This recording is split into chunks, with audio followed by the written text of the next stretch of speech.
നമസ്കാരം. കേരളത്തിലെ വാർത്തകൾ അറിയാൻ ഈ ചാനൽ സബ്സ്ക്രൈബ് ചെയ്യൂ. സംസ്ഥാനത്തെ സുപ്രധാന തടവറകളിലൊന്നായ തൃശൂർ വിയ്യൂർ സെൻട്രൽ ജയിൽ അത്യാധുനിക ആർട്ടിഫിഷ്യൽ ഇന്റലിജൻസ് അധിഷ്ഠിത ഡ്രോൺ നിരീക്ഷണ സംവിധാനത്തിലേക്ക് മാറുന്നു. ദക്ഷിണേന്ത്യയിൽ ആദ്യമായാണ് ഒരു ജയിലിൽ ഇത്തരത്തിലുള്ള നൂതന സാങ്കേതികവിദ്യ സുരക്ഷയ്ക്കായി നടപ്പിലാക്കുന്നത്. ജയിൽ ക്യാമ്പസിൽ അന്തേവാസികൾ കൂട്ടംകൂടി നിൽക്കുന്ന സാഹചര്യമുണ്ടായാൽ AI ക്യാമറകൾ അത് തൽക്ഷണം തിരിച്ചറിഞ്ഞ് കൺട്രോൾ റൂമിലേക്ക് അലാറം സന്ദേശമയക്കും.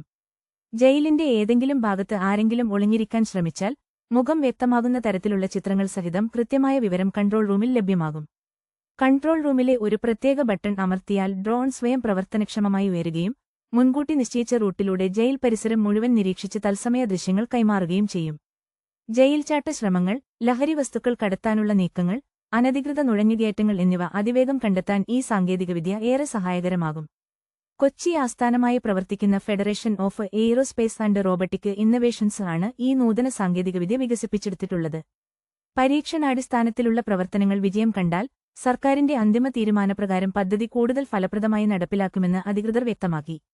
കൂടുതൽ വാർത്തകൾക്കായി ഈ ചാനൽ ഇപ്പോൾ തന്നെ സബ്സ്ക്രൈബ് ചെയ്യൂ. നന്ദി, നമസ്കാരം.